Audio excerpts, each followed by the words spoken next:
Hi guys, मैं अक्ति कहानियों में एक बार फिर से आप सभी का वेलकम करती हूँ।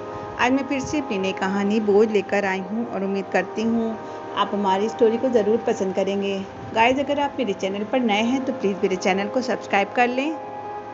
नोटिफिकेशन के लिए बेल आइकन को भी प्रेस कर लें ताकि आगे आने वाली कहानी का नोटिफिकेशन सबसे पहले आपको मिल सके। कविता अपने माता पिता की बहुत लाडली थी। 3 बड़े भाइयों की बहन थी। कोई भी चीज़ मांगने पर उसी वक्त सामने हाजिर हो जाती। पूरे घर में रौब था उसका। पूरा परिवार और नौकरों पर राजकुमारी की तरह हुक्म चलाती थी कविता। स्कूल में भी पूरा रौब था उसका। बड़े घर की लाडली जो थी। ऐसे में उसने कॉलेज में दाखिला लिया। उसके ठाट बाट बड़ी गाड़ी में आना जाना। हर दिन नया फैशन देखकर हर कोई उससे दोस्ती करना चाहता था। थोड़े ही दिनों में उसके बहुत से दोस्त बन गए थे। पूरे कॉलेज में उसकी अपनी एक अलग पहचान थी। फिर इन्हीं दिनों उसके घर एक रिश्ता आया। खानदानी लोग थे और पापा की पुरानी जान पहचान थी। उनके साथ कविता के साथ कोई ज़बरदस्ती नहीं थी, पर कविता ने फिर भी हाँ कर दी क्योंकि वो अपने परिवार से बहुत प्यार करती थी और वो जानती थी कि वो लोग उसका अच्छा ही सोचेंगे। लड़के का नाम राज था।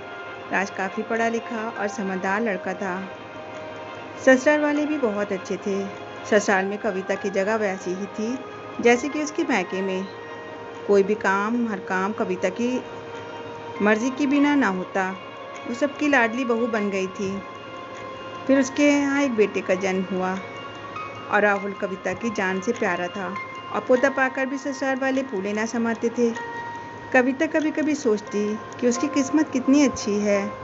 उसका हर अपना उसे कितना प्यार करता है और चाहे जीवन में जैसा भी समय आए अपने हमेशा मेरे साथ हैं और मैं कभी अकेली ना रहूँगी। कितनी खुशकिस्मत हूँ मैं। पर शायद कविता की खुशियों को उसकी अपनी ही नज़र लग गई थी। फिर एक दिन वो मैके जाने की जिद कर बैठी। राज को बहुत काम था लेकिन फिर भी उसे अपने साथ ले गया। रास्ते में उनकी गाड़ी किसी गाड़ी से टकरा गई थी। कविता, राज और राहुल सभी बुरी तरह जख्मी हो गए और काफ़ी दिनों के इलाज के बाद राज और राहुल तो ठीक हो गए, लेकिन कविता बुरी तरह से ठीक ना हो सकी और सर पर चोट लगने की वजह से वो अपनी आंखों की रोशनी खो बैठी। अब कविता की किस्मत जैसे उल्टे पांव चलने लगी थी। मैके वाले कुछ दिनों तक उससे मिलने आते रहे।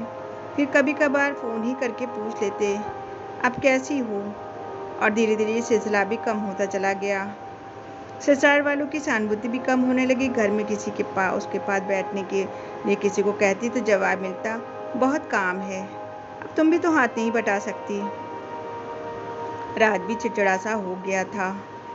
बस राहुल ही था उसके साथ, जिसके साथ हंसते खेलते उसका वक्त गुजरता। एक दिन कविता के हाथ से कुछ सामान गिर गया जिसकी वजह से राहुल को हल्की सी चोट लग गई। कविता के साथ ससुर ने राहुल को उससे अलग कर दिया ताकि उसकी न देखने की वजह से कहीं वो राहुल को नुकसान न पहुंचा दे। कविता अंदर से टूट चुकी थी। एक दिन उसने सबके सामने मैके जाने की इच्छा रखी तो राजू से तुरंत मैके छोड़ आया, जैसा कि वो यही चाहता था। लेकिन राहुल को उसके साथ ना भेजा गया। कविता कभी राहुल से दूर ना रही थी, पर अपनी कमी की वजह से उसने ज़्यादा बहस ना की। कविता को लगा कि वो 3-4 दिन वहाँ रहेगी और थोड़ा हवा पानी बदल जाएगा, क्योंकि वो कितने दिनों से कहीं बाहर भी ना गई थी। घर वाले भी इतने दिनों बाद उसे देखकर बहुत खुश होंगे। कविता के घर पहुँचने पर सब लोग तो बहुत खुश हुए। खाने में सब कुछ कविता की पसंद का ही बना था। उसने अपने मम्मी पापा भाई भाभीयों से दिल खोलकर बातें की। उनके छोटे छोटे बच्चे भी बुआ के साथ घुल मिल गए थे। रात को सोने के वक्त जब वो कपड़े बदलने लगी तो उसे पता चला कि उसका बैग तो भरा हुआ था। अब वो समझ गई और बहुत उदास हो गई। कुछ दिनों तक सब ठीक रहा, फिर सब कुछ बदलने लगा था। सबका व्यवहार बदल रहा था। अब वो लोग जैसे थक चुके थे। सब लोग घुमा फिराकर पूछने लगे कि राज कब आ रहा है उसे ले जाने। वो बहाना बना देती, जबकि वो जानती थी कि उस घर में अब उसके लिए कोई जगह नहीं है। कविता ने चलते वक्त कुछ ना कुछ नुकसान हो जाता, थोड़ा बहुत टोका टाकी उसे सुनाई देती, वो टाल देती। एक दिन उसके हाथ लगकर एक कीमती फूलदान टूट गया। छोटी भाभी ने बहुत हंगामा मचाया। कविता के माता पिता रोज रोज के झमेलों से तंग आ गए थे। फिर उन्होंने राज को खुद से फ़ोन कर दिया। राज कविता को अपने घर ले गया। कविता को अपने परिवार वालों से ये उम्मीद ना थी।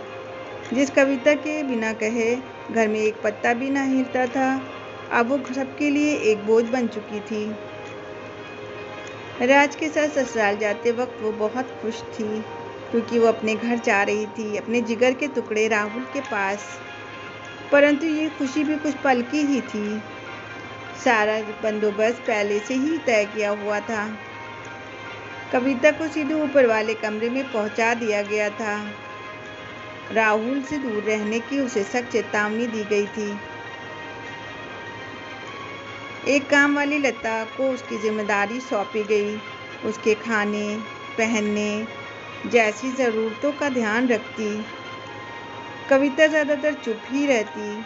कभी कभी काम वाली लता से थोड़ा बातें कर लेती। उसके ज़रिए राहुल का पता चल जाता था। सबकी लाडली बेटी और बहू सबके लिए लाडली से बोझ बन चुकी थी। आपको हमारी कहानी कैसी लगी कमेंट सेक्शन में लिखकर अपनी राय ज़रूर दें और प्लीज़ मेरे चैनल को भी लाइक, शेयर एंड सब्सक्राइब करें।